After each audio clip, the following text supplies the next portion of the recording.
లేకపోతే వీళ్ళు వదిలేసిండ్రా అని నేను అడుగుతున్నా. మోడీకి తాకట్టు పెట్టిండ్రు.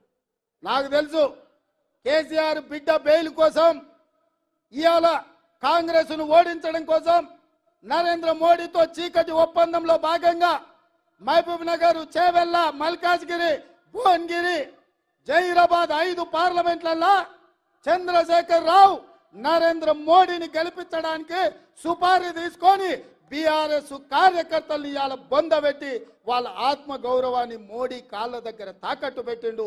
బీఆర్ఎస్ నాయకులారా మీరు ఆలోచన చెయ్యండి.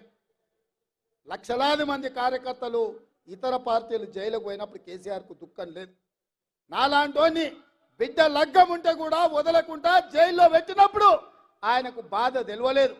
కానీ బిడ్డ జైలుకు పోగానే మోడీ దగ్గర తెలంగాణను తాకట్టు పెట్టిండు. ఇది తెలంగాణ ఆత్మ గౌరవానికి మంచిదా? ఒక్కసారి ఆలోచన చేయండి.